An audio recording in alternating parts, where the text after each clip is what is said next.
So, good morning and hello, everybody. My name is Alan. I am the Mind Alchemist.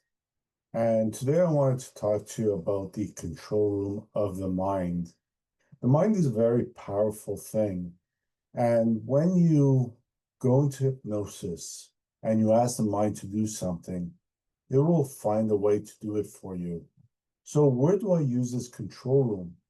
I use it for sleep, I use it for blood pressure, even blood sugar, stress levels, anything that you could put a number on, you could probably use it in hypnosis.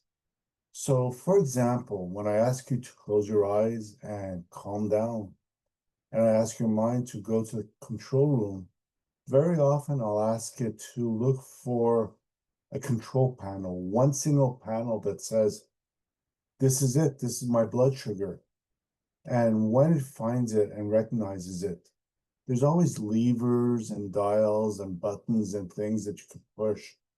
So I like to indicate that there's a light, a strobe light, like a light for traffic, green, red, and yellow, or it should be green, yellow, and red. But anyways, when it's green, everything is a go. When it's yellow, there's a problem. Caution. When it's red, you really need to do something. So once the mind identifies that, for example, the blood sugar again, there is a problem, we could ask the person in their mind's eye to turn the lever, to push the button, to reset it until they notice it going green.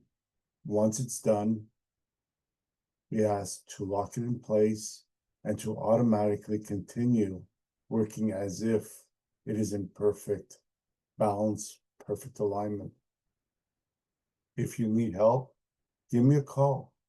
I'm a professional hypnotist. If you know how to do it in self-hypnosis, close your eyes, decide what you want, and decide how long you're going to stay in hypnosis for. And during that time, visualize the outcome, all the indicators going green, showing that you are in perfect health. Anyways, my name is Alan. I'm the Mind Alchemist, and thank you so much for being here today.